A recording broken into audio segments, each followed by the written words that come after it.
Okay, Caitlyn, welcome to Home with Friends. Thanks, Britt. You're welcome. I'm so happy you're here. Me too. Are you busy today? Like, what's your rest of your day consist of? Yeah, so I took off today. It's Monday, so if I don't already have clients on my calendar and I like see a couple weeks ahead of time, like, oh, let me just take that Monday off, I'll do so. And I usually use them to run errands or like do appointments. Yep. So I have an appointment to get my brows done today, but that's really it. Nice. Oh, good. I love this for you. Yeah. I wish you had a better weather, but that's okay. I know. It's okay. Okay. So it's safe to say you're one of the most successful makeup artists in Charlotte. Okay. So with that being said, we will touch on real estate, of course, because it's Home with Friends, but I'm actually more interested in just your journey and your story about your own business because I think it's super impressive. Thank you. You're welcome. So we'll jump right into that. So I know a little bit. I know enough just from your own social media and from knowing you personally. You quit your corporate 9-to-5. You went full time into being a makeup artist about 3 years ago. Tomorrow is 3 years. Wow! I know. Happy anniversary! I know. Are you celebrating? Yes, I'm getting dinner with two friends at Restoration Hardware, and Good they're for you. also like in the industry. So wow, good for you. I just went for the first time over the weekend.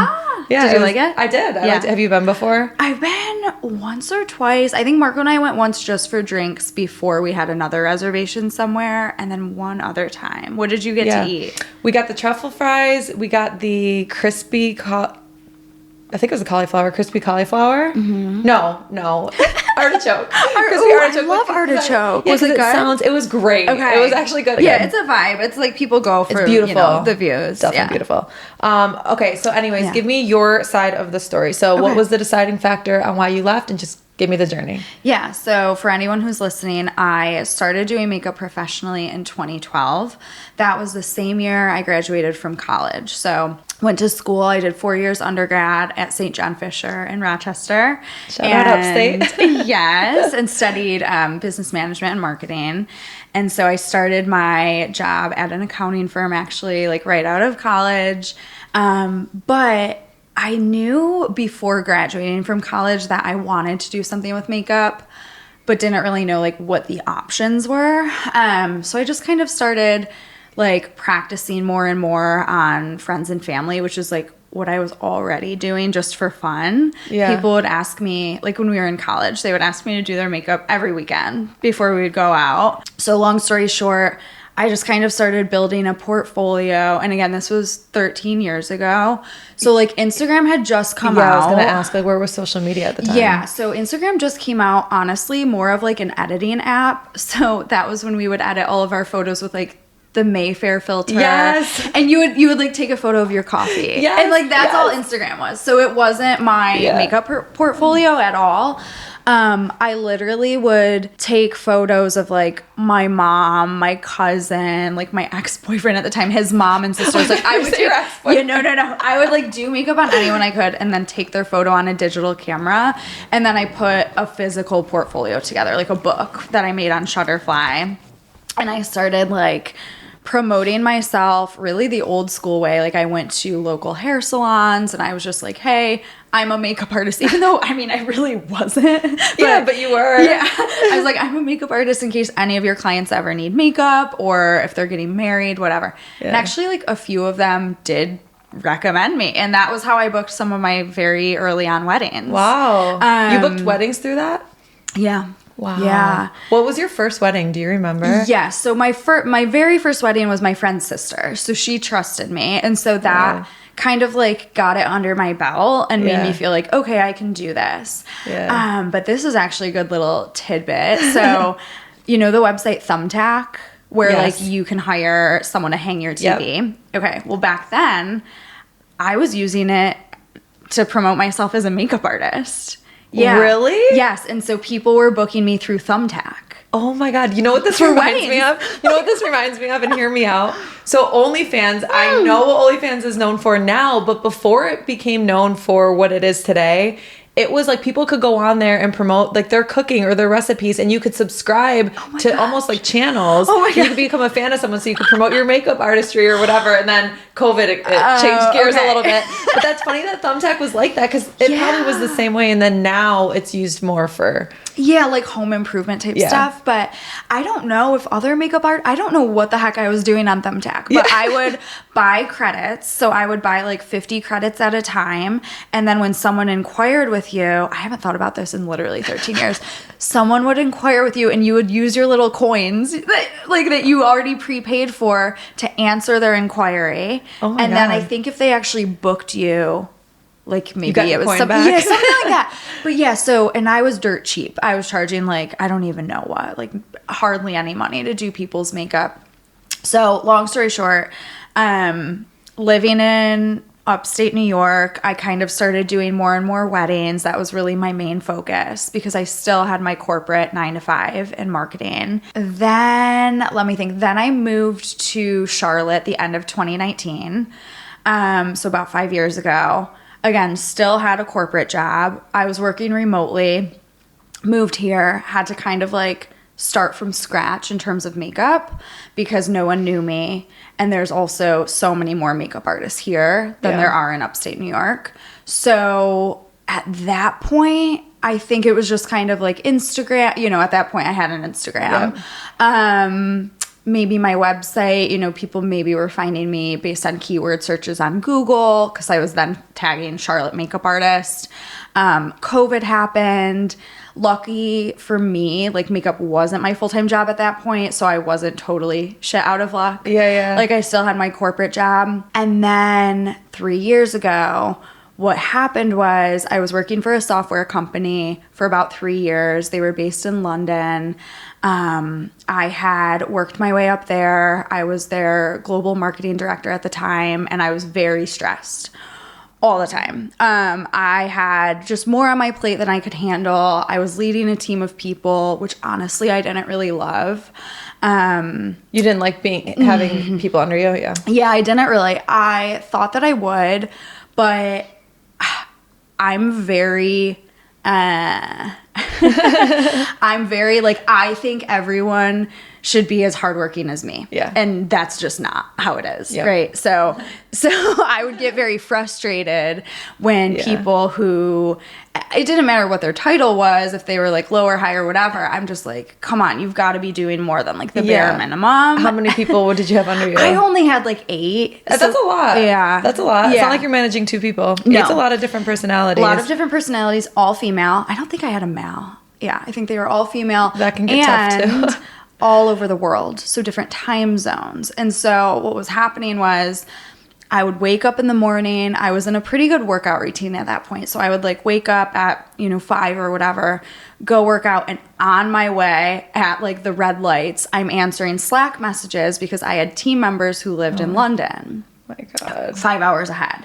So like they've already been working for however many hours. Yeah, and they're like, hey, Caitlyn, I need your thoughts on this. I need your approval on this. And I'm like, all right, the reason I'm sitting here answering this is because in a few more hours, like they're not going to be online. Right. And then I had people on the West Coast, and then I had someone in Florida. I had someone here in Charlotte, Nashville. So I was just like, this is too much. How long were you in that role for? Let me think about that. I want to say at least a year. Okay. And so the other thing that happened was I had a manager that I loved. He was I don't even know, I think the chief sales officer. So marketing and sales work really closely together. I loved him. And then they brought in a new guy who was the chief marketing officer, who I was then reporting to. And I just didn't vibe with him at all. And so that was really one of the factors. That was what did it. Yeah. I think I would have kept just, doing what I was doing, being stressed, whatever. But this guy, I just really didn't vibe with at all. And so I remember booking a pretty last minute trip to go to Mexico with Marco, my husband, because I was like, I just need to like unwind and like decompress and like not check my email and Slack. And while we went on this last minute trip, I was still thinking about work the whole time. And like I had deleted my email and my Slack off my phone, but even still, I feel like it made it worse because now you're like having anxiety. I was just like, oh my gosh, we always had so much going on. And I worked for like, I would say maybe a medium-sized company that had just received another round of funding from, I don't remember if it was like what type of investors, if it was angel or PE or whatever.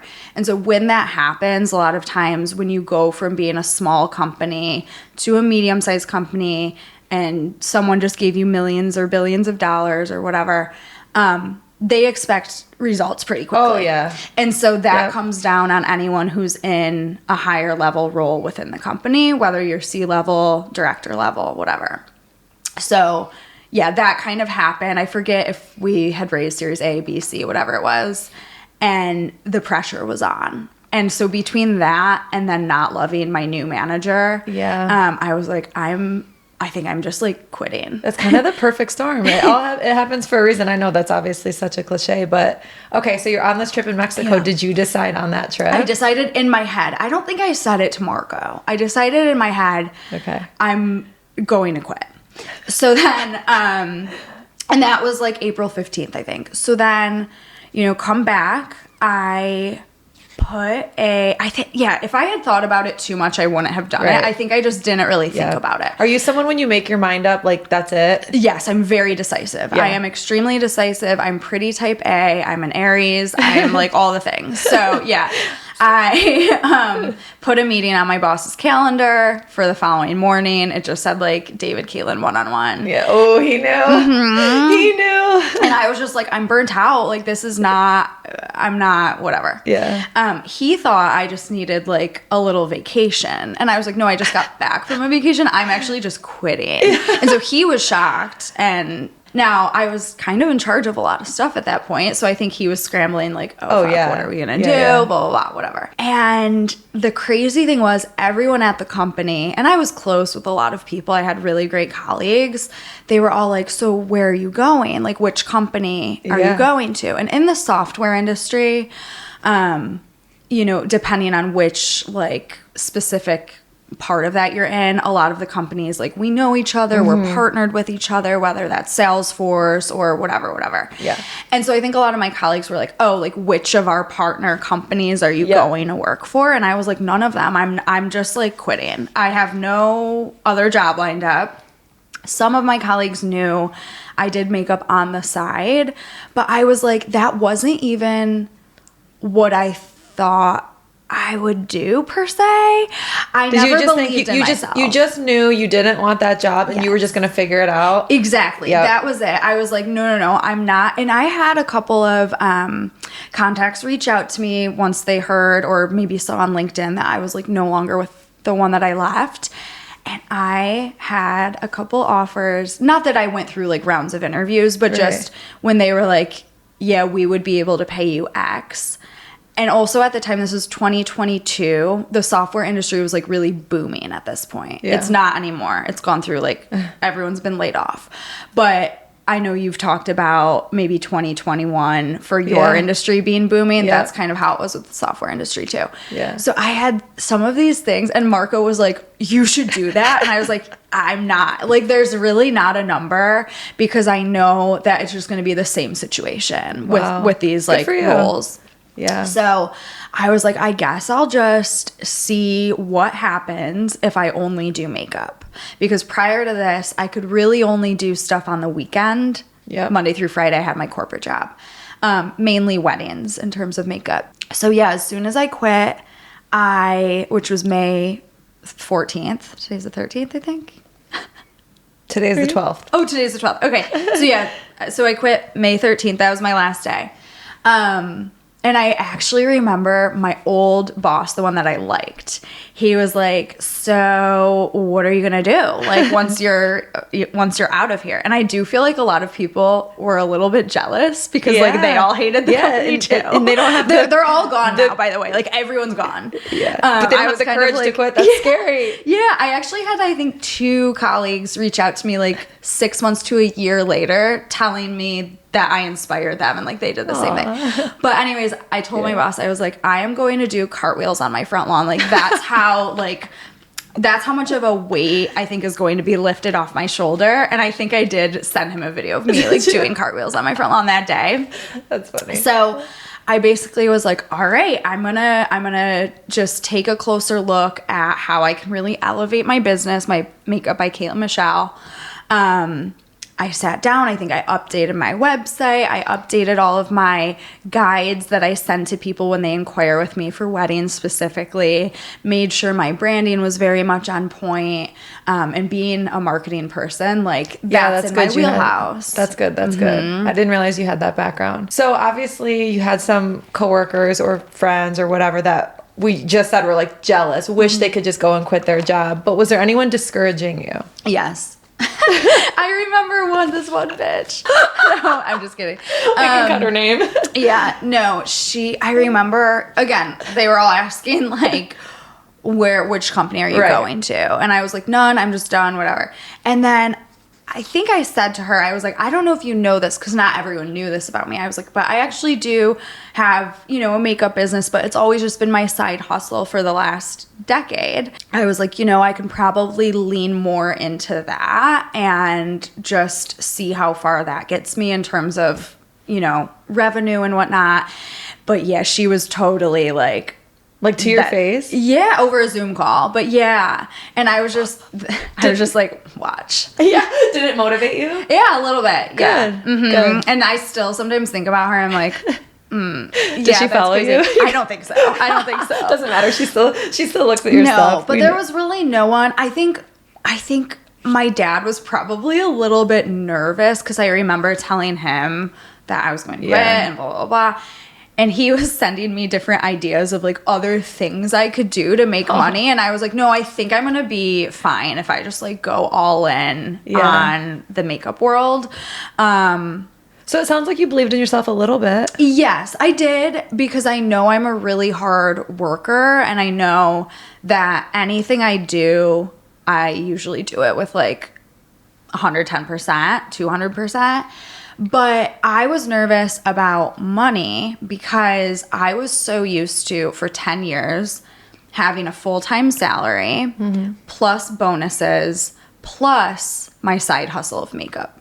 So it's like those three things added together had me in like a pretty good spot. So in my head, I was just like, how is only doing makeup ever going to equal a full-time global marketing director salary plus bonuses, plus me doing, I would do 35 weddings a year. How much when it was just your side hustle, how much were you making per year?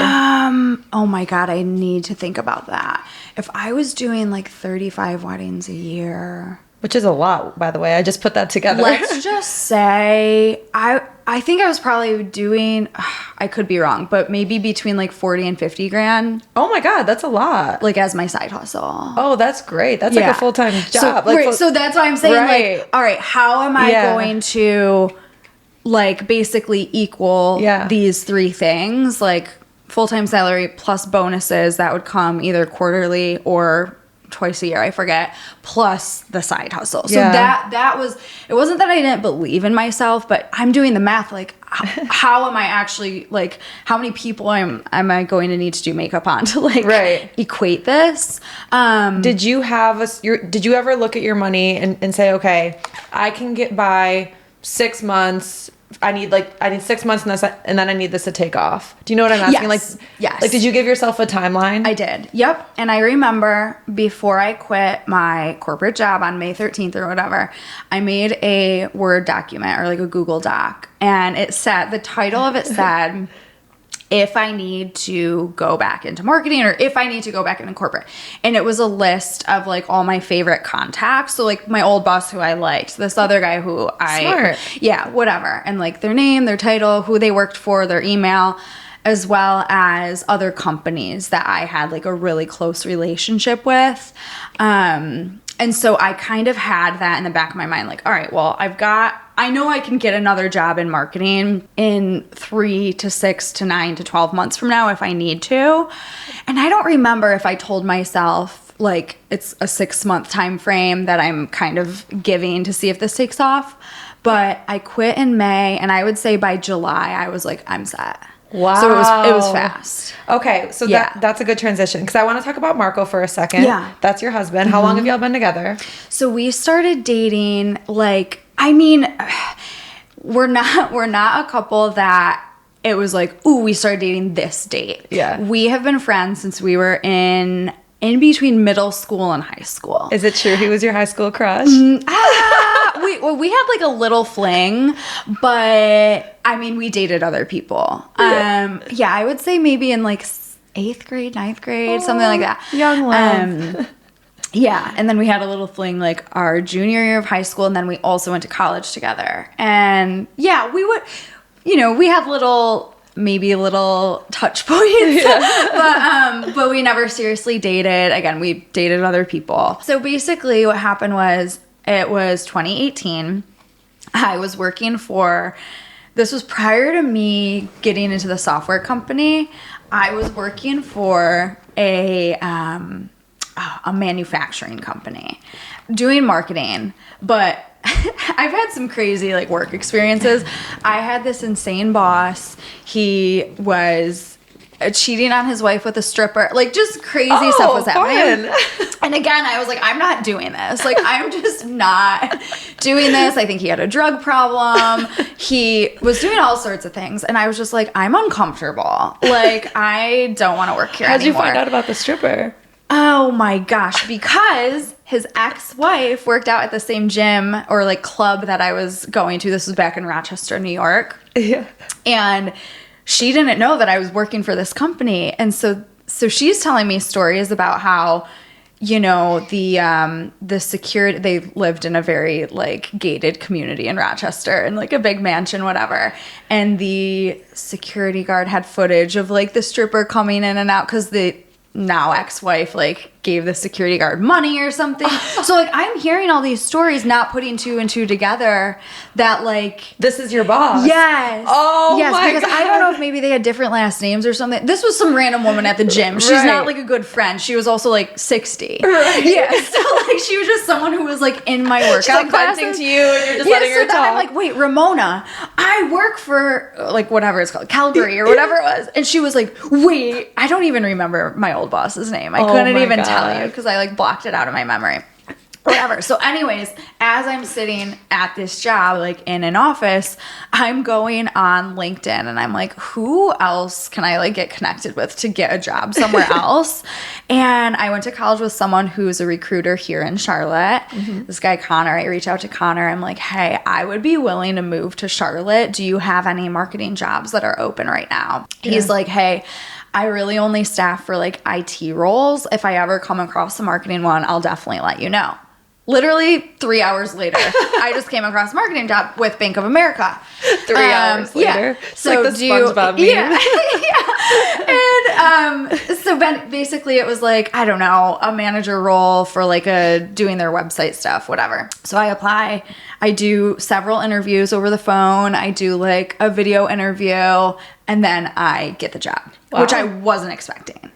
And so they were like, all right, well, we need an answer within like 24 hours. And could you move here within like 2? They knew I lived in New York, but like, could you start in 2 weeks? And I was like, no, I couldn't start in 2 weeks. Like, I wasn't expecting to get the job. Yeah. I was very shocked by it. And it was a contract position. So I was like, I'm not going to uproot my life for something that's like not salaried. So I turned it down.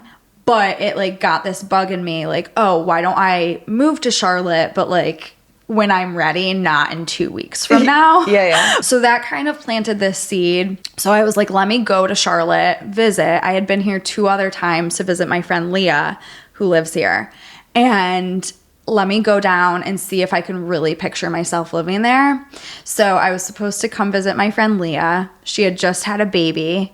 Baby was sick. And she was like, you can still come, but like, it's going to be a nightmare. Like it was her first baby at the time. She was like, we don't know what we're doing. Like, he's really sick, blah, blah, blah. And I'm like, oh gosh, okay. So Marco, who I was friends with, was like, no, come, you should still come, and like, we'll just do things together. So basically I came and like hung out with Marco all weekend. And then from that point, which was July of 2018, we just like never stopped, talking, calling, visiting each other. Like Yeah. he would come visit me in Rochester. So it just turned into us dating. Wow. Yeah. Okay, I love that origin story. So since July of 2018. And then we got engaged. Well, then I moved here end of 2019. I had to finish off a whole year's worth of weddings in Rochester. I couldn't just up and move. Right. That makes sense. Yes, because people contract me a year in advance. Wow. Yep. Wow, that's like a whole nother side of what you do, that you have to have a year planned out. Yes, that's why it's very, when people are like, oh, it's my birthday, I'm like, yeah, I'm booked. Or it's my bachelorette. Like, my friends are all married now, but like in the past, I mean, I've missed, that is something about being a makeup artist that no one talks about, but like you do miss a lot of, I've missed my cousin's wedding, I've missed, baby's first birthdays, things like that, because you get booked, pretty far in advance and you're not going to like cancel on someone because it's your cousin's birthday or even wedding. Yeah. So I finished out all my weddings in Rochester, moved here end of 2019. Marco and I got engaged July of 2020. It was like our 2-year dating anniversary, basically, was when he did it. And then we got married in October of 2021. Wow. Yeah. Okay. Yeah. So do you think having a supportive partner really helped play a role in like taking off in your business? I didn't think I would ever really go full-time with makeup. I always thought I would like work in marketing and just And did he kind of push you? He did, yeah. He did? So he tried pushing me multiple times before it happened. So just a couple months after we were married, I remember sitting in our backyard, Marco and I, it was just the two of us, like having a little fire. And I was like, I am so, like, I can't keep, working at this place or being in this role, whatever. And he was like, just quit. And I was like, no, because I'm very money and finance and, like, all that oriented. And so I'm just always thinking of those things. Right. And I was like, no, I can't just quit. Like, what do you mean? And he was like, just do makeup. I'm like, I wouldn't make enough money. Did you guys have a conversation about finances? Like might have to potentially support both of you for X amount of months?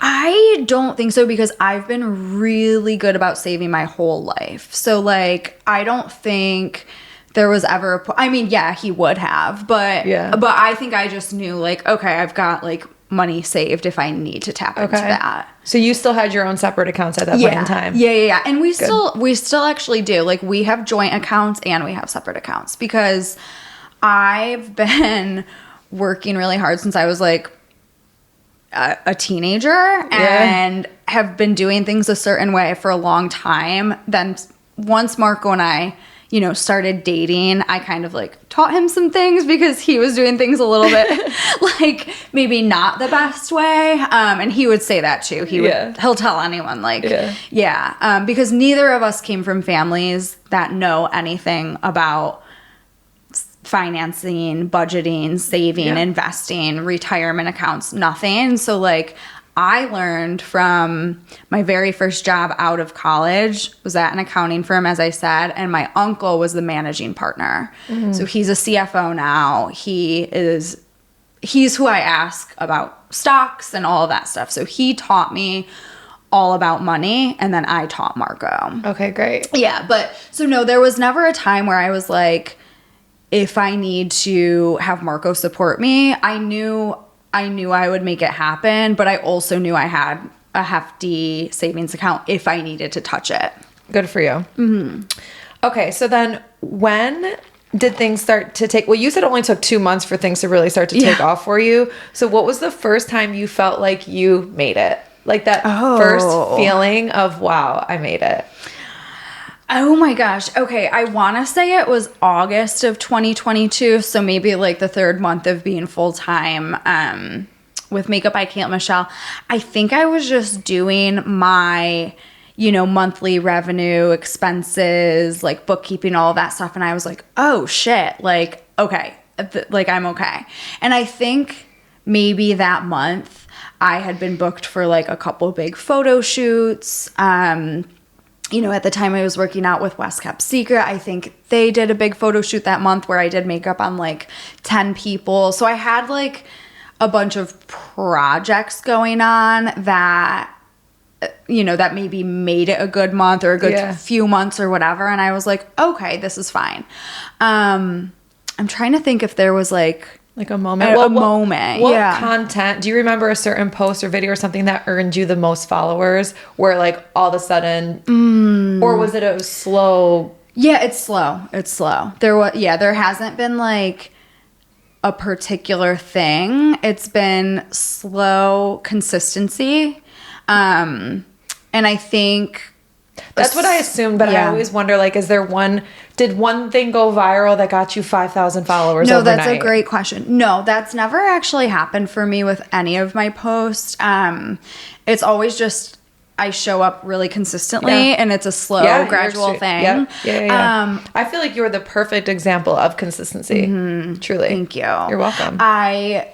I noticed, so like, I think in that first year of me going full time, I did makeup on, some different influencers here in Charlotte, and maybe they gave me shout outs on their stories, but I never saw like an uptick in followers. So I would personally never like do someone's makeup for free in exchange for that, because I didn't notice like any sort of growth happen. It's like there's a view, but where's the actual engagement and the follow and this and that? Well, and if like the influencer is always promoting random shit, like people stop listening to them, right? They lose credibility. Yeah. I noticed that. I even with influencers I follow, not in the mortgage or makeup industry, I'm like, oh my God, I literally will unfollow because all they're doing all day is just posting different products and different links. I'm like, I was following you because I thought you were funny and I like your real life. And then every once in a while when you pop in with a product, I'll go buy it. Yeah. But now it's just become all products and I just don't follow them anymore. I think a lot of these content creators and influencers, they forget why people follow them in the first place, and then they start to lose touch, or just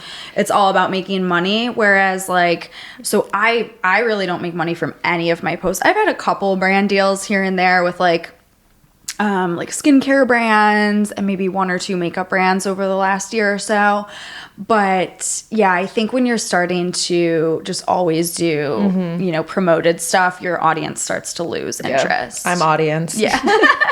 So now your main sources of income are, I believe, obviously weddings. I know lessons are huge, which I want to get into lessons. I loved your stories the other day about that. I don't even remember when what you I were was sharing. talking about that person that made that comment. Oh, the blush video. Oh, yeah. We could talk about the blush video. And I did just think of something that kind of popped me off a little bit. So we could talk about that. Yeah. And I was just going to say, like, what else are your main sources of income right now? Besides, like, I just feel like the person that doesn't follow a makeup artist. So, like, let's say a guy is watching. Yeah. Explain, like, how you make your money right now. Okay. So how I make my money right now is really always from performing a service, which can be difficult because that is my time in that moment.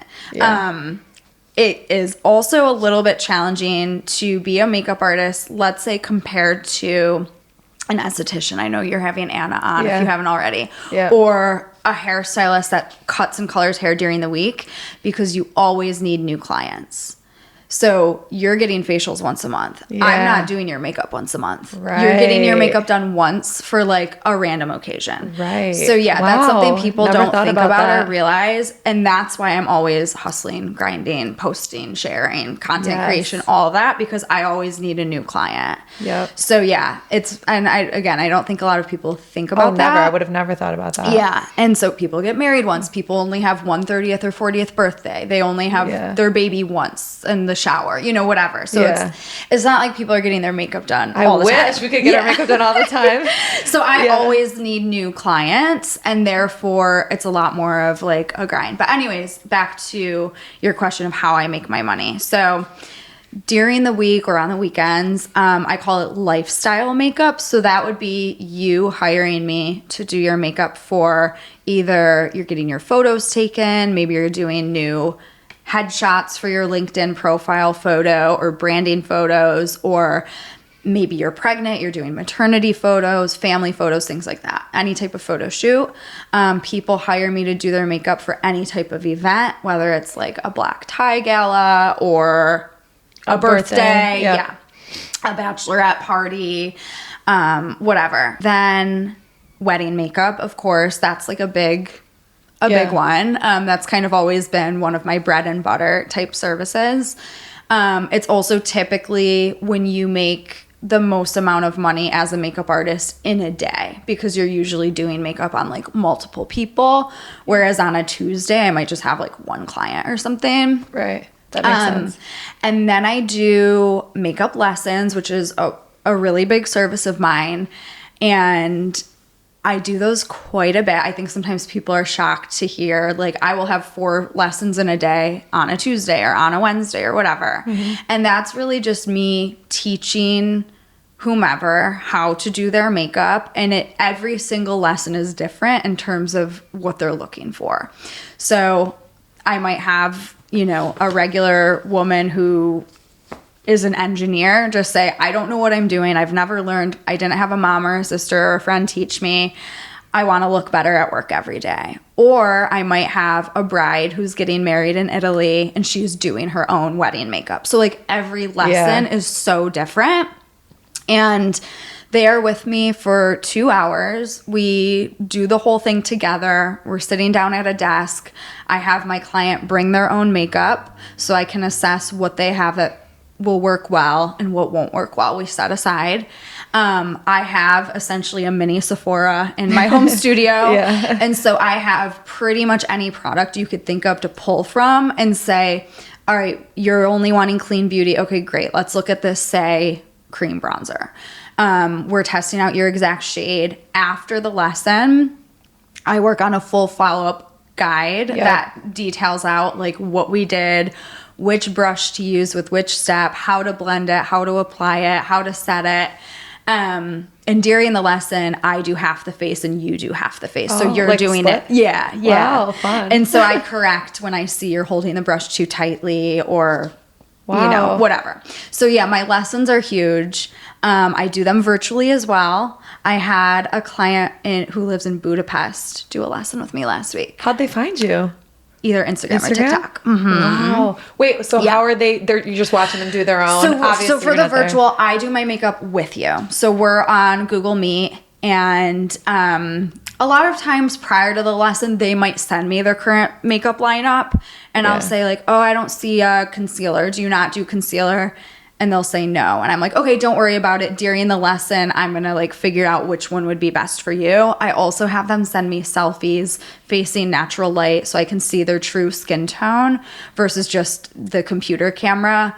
And then from there, I make all the recommendations. Wow. Yeah. But people love it. So I have intense. clients I love in that. London and Scotland. Oh my God. It's crazy. Wow. I know. I never heard of a makeup artist doing lessons until you started doing it. And it sounds like you do it right. As you said, you do everything 110%. I do it very well. Yeah. I feel like my clients are always leaving me like reviews on their own afterwards or texting me and they're like, I'm blown away. Like, you know, I've had multiple women come to me and say, you know, I was out to brunch with so-and-so and she looked really good. And I was like, what did you do? And she told me she took a makeup lesson with you. And that happens all the time. What's your favorite compliment to receive? Is it that? That's really huge. Yeah, that's a good one. I guess in terms of the lessons. Yeah. Just people getting more confident. Sometimes they'll send me photos or again, I've had brides who are doing destination weddings and they're like, look at how it turned out. Aww. Like, I'm so shook that I did this myself. And then 2 other services that I offer, I do shop with me sessions. So if someone doesn't want a full lesson, they don't really need to like learn how to do their makeup, but they want new products, I will go to Sephora with them. Ooh, yes. So the Sephora people know me. I feel like they see me coming with my little clipboard. I've got my clipboard and it's like, all right, let's check things off the list. Like, do you already have this? Are you in need of this? Are you Sephora over Ulta? Yeah, I am. Is there a certain reason? Well, I think a lot of the brands that I use in my kit have always historically been at Sephora, but now Ulta's starting to get them. Yeah. So like Charlotte Tilbury, Dior, Armani is still Sephora only, but like a lot of the higher end brands, Ulta is great for more affordable makeup. So Maybelline, L'Oreal, NYX, e.l.f., Milani, all of those brands are at Ulta, whereas Sephora is kind of only on the more expensive side. Yep, that's true.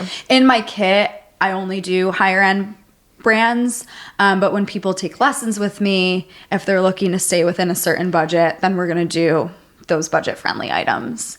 So shop with me sessions. And then the last service that I offer is coaching calls with other makeup artists or hairstylists or spray tan techs. Look at you. Yeah. And so I have usually a couple of those a month, not too many.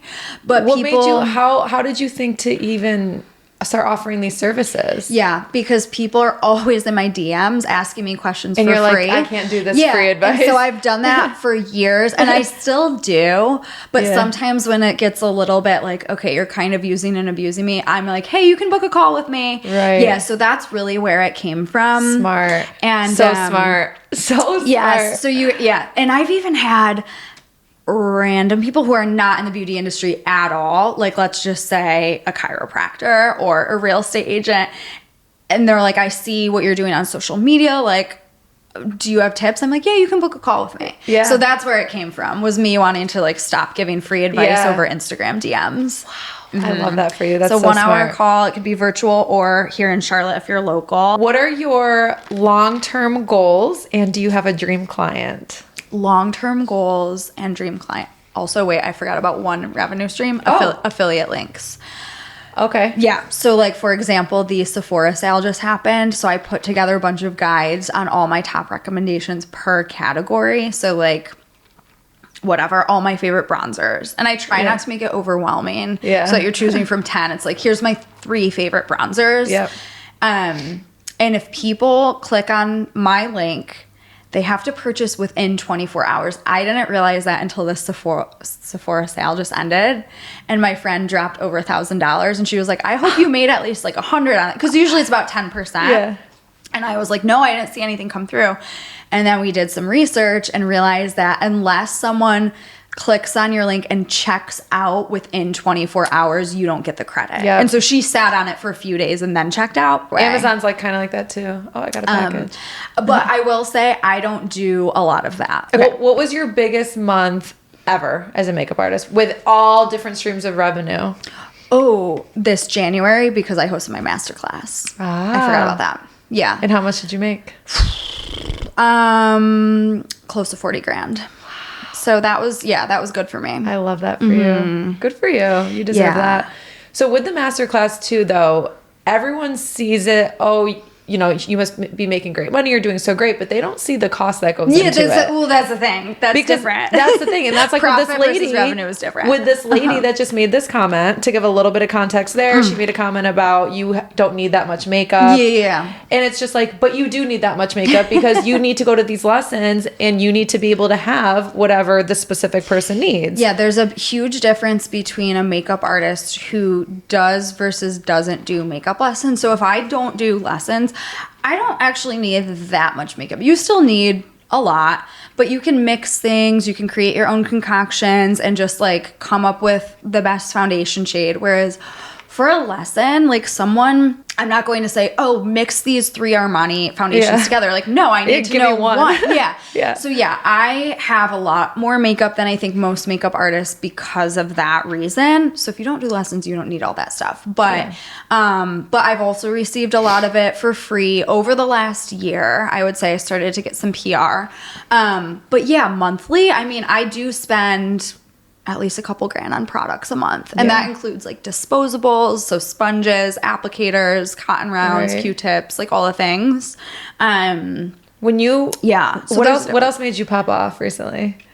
Oh, okay. When you asked that earlier, in January of 2023, Charlotte Axios featured me and about my lessons because one of their writers took a lesson with me.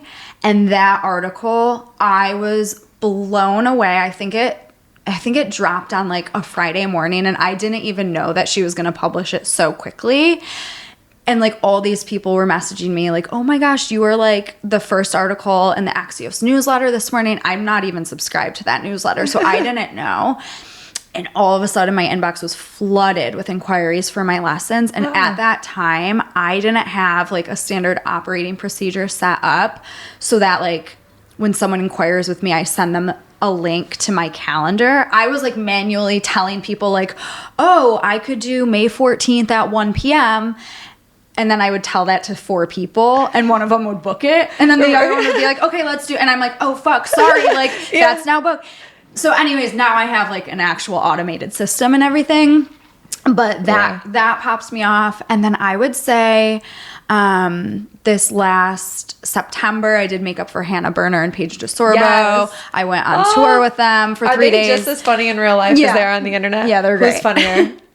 Well, I will say, okay, so, I mean, Hannah's hysterical. Paige is equally hysterical. Yeah. I think Paige had just got done filming Summer House that week, and because this was like Labor Day, and I think she was probably contemplating a breakup with Craig. And I think there was a lot going on that was making her anxious, but no, they were both amazing. That's funny. But I still, to this day, and that was however many months ago, get inquiries like almost not daily, but quite a bit that say like, oh, I saw you did Paige DeSorbo's makeup. Yeah. And so people still reference that a lot. How did they get connected with you? Like, obviously, so they were in Charlotte for their podcast tour. Yeah, so they were doing the same tour, the Giggly Squad tour, the year before. So in January of 2023, I saw, actually, I didn't even see it. I think one of my followers was like, oh my gosh, you should reply to Paige's story. She was looking for someone to do makeup, you know, for that tour or whatever. So I did, but she didn't reply back.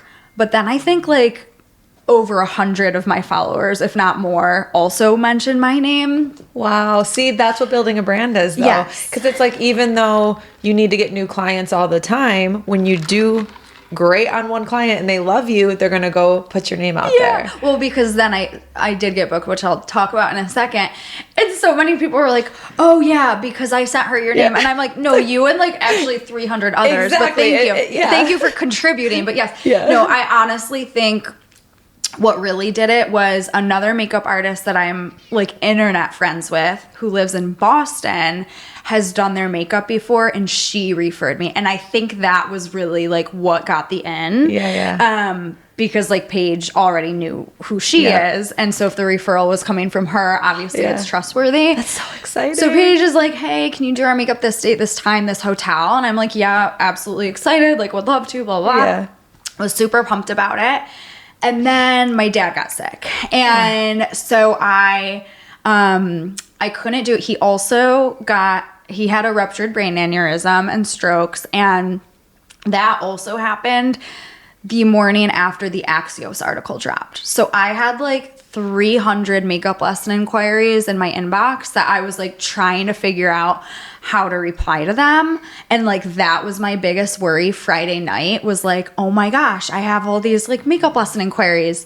And then Saturday at 6 a.m., my dad has a ruptured brain aneurysm and almost dies. So Caitlyn. Yeah. So it was like crazy. And so then I also messaged Paige and I was just like, hey, like I'm not going to be able to do makeup for you and Hannah. Wait, so did you fly up to New York to be with your family? Yep. And how long was the time? I was in New York for... Oh, sorry, go ahead. No, you're good. I was going to say until you were supposed to do their makeup. Oh, like a week. Oh, my God. Yeah, so everything happened with my dad on a Saturday, January, I want to say 13th.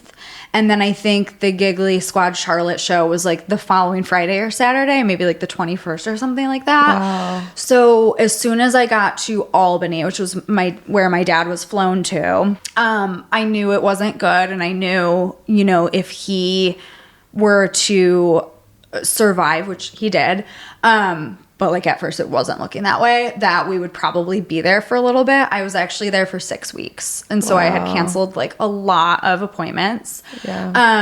And obviously like could care less about any of those makeup lesson inquiries from the day before. But I messaged Paige, told her it was looking like I wouldn't be able to do it. And she was so sweet and asked, if there was anything she could do because she's from Albany and her brother has connections. God, I know. Really? She was like, my brother has connections with like some people who work for Albany Med. For her to be able to, was she able to help? I was just like, oh, thank you so much. Like, thanks for understanding. And that was it. And then like one of the first things she said when I did her makeup this year was, how's your dad? I know. She's really sweet. Oh my God. Yeah. No. Yeah. Oh my God, stop. Why are we crying? I don't know. And then where's his health at now? He's okay. So basically like what happened 2 years ago, over two years ago, he had to have 2 open brain surgeries and then like multiple brain surgeries after that, and different parts of his brain had died and they had to remove. So he's affected now. He, you know, can no longer work.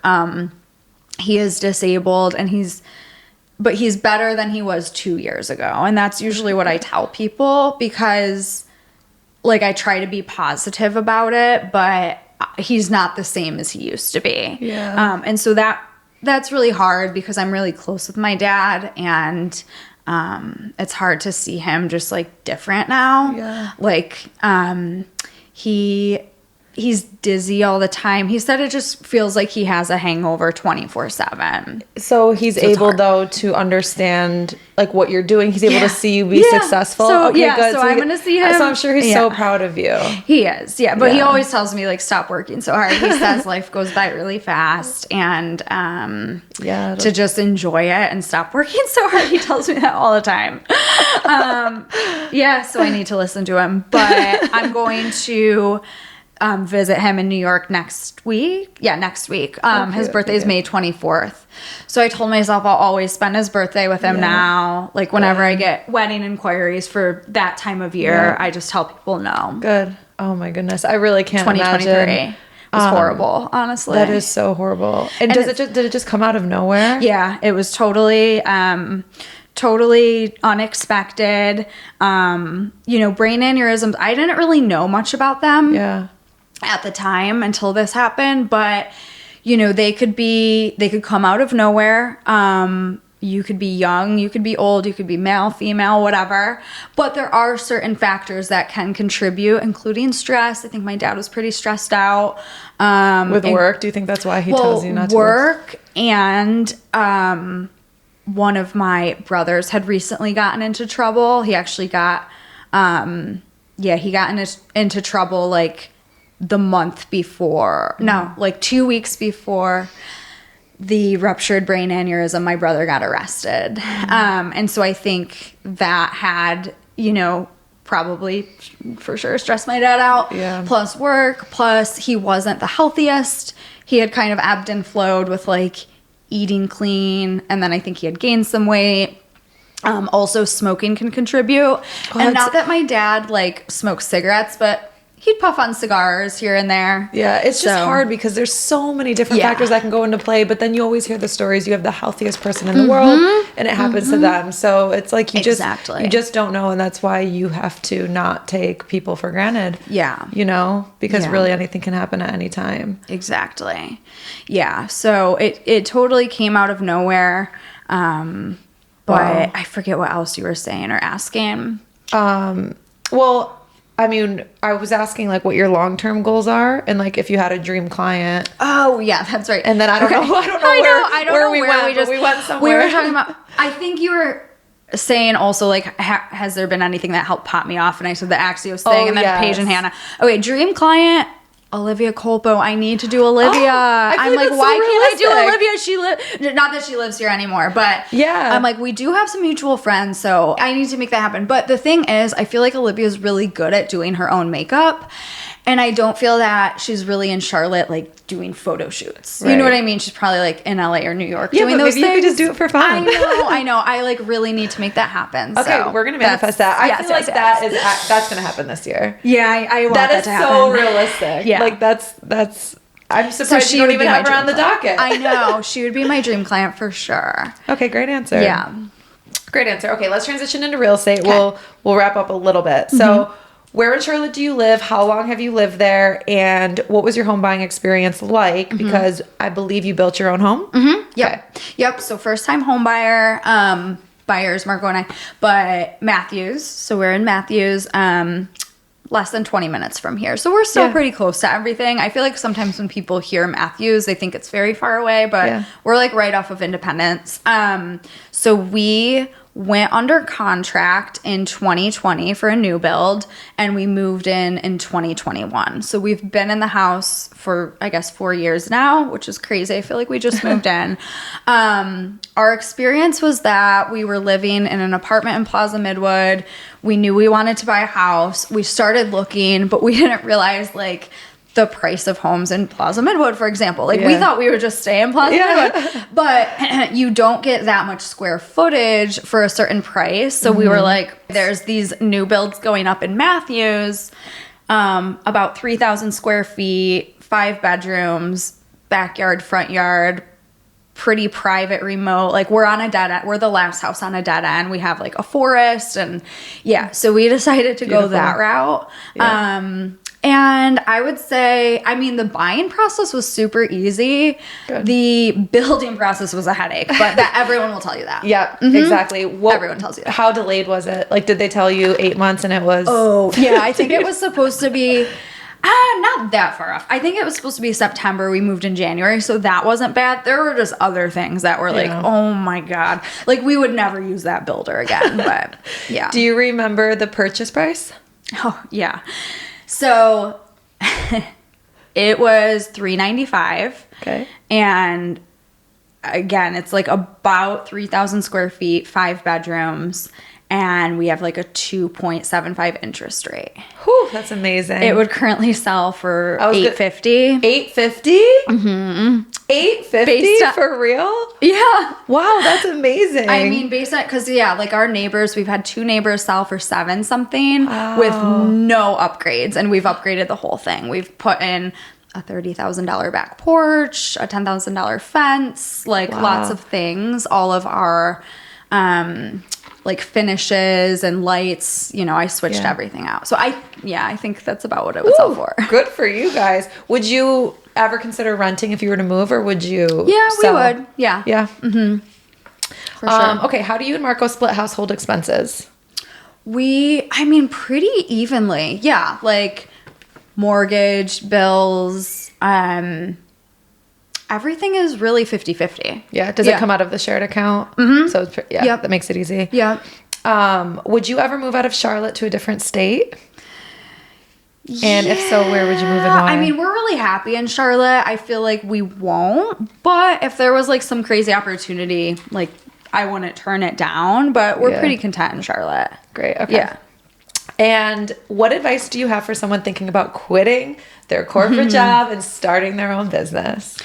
I would say anyone can do it. You have to have a certain grit and hustle to make it work.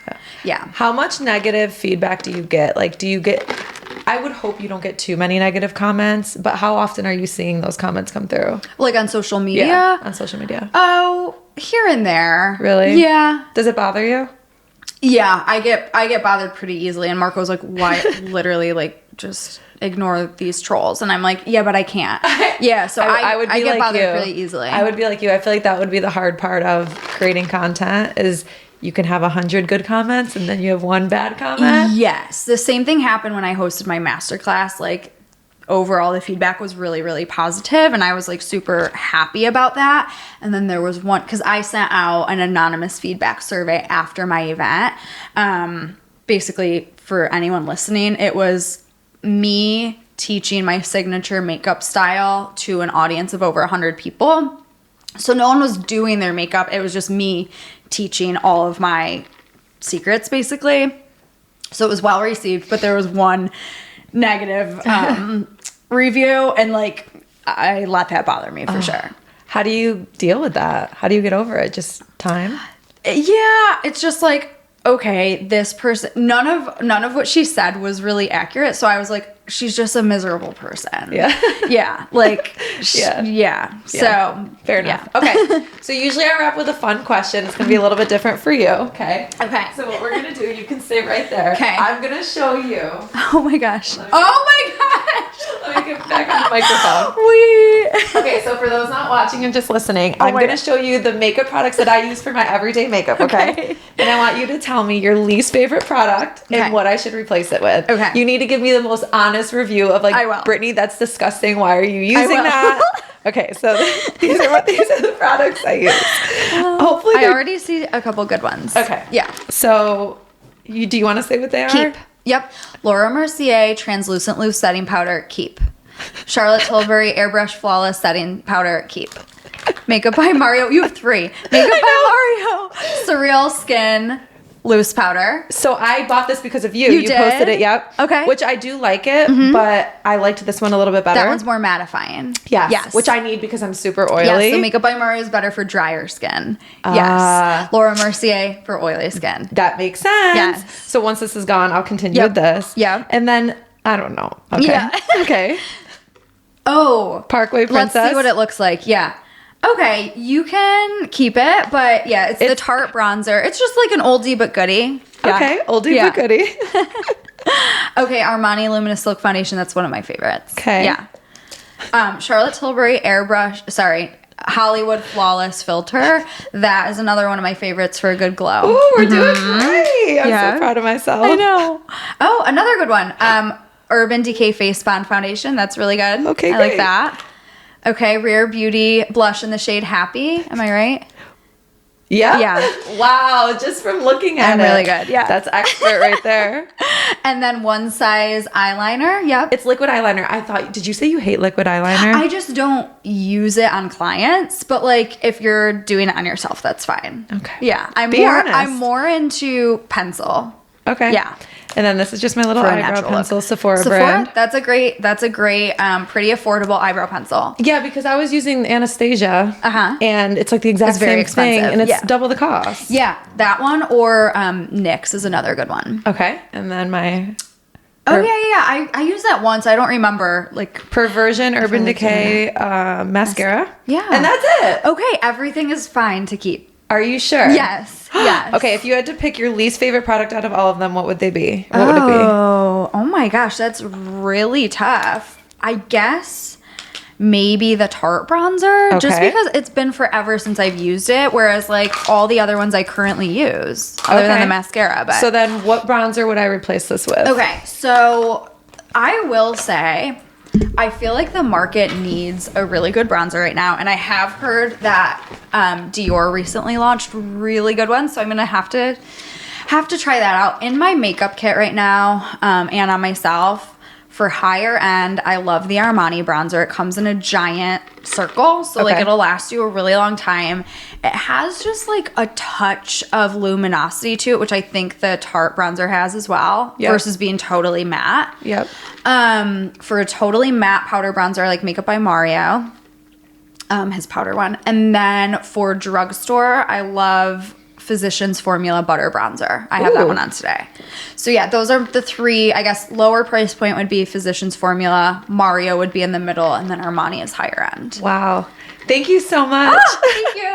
Okay, I love you. Thank you for coming. Thank you for getting vulnerable and just talking all the things with me. I really appreciate it. Thank you. Sorry, this was probably so long. No, it was so great. I knew we weren't going to get super into real estate, and that's fine, because as this podcast molds into whatever it's going to be, each episode's going to be a little bit different. And I feel like a couple girls that I have on coming up or that have been on are just building their own businesses and building their own brands. And that's what's interesting. Yeah. And that's what's super impressive. So I'm proud of you. I'm excited to see what happens. I'm excited for you to get Olivia Culpo. We're going to make that happen. And we will report back in a couple months. Yay! Thanks, you. Yeah. Yay! Love you. Love you. I feel like it was probably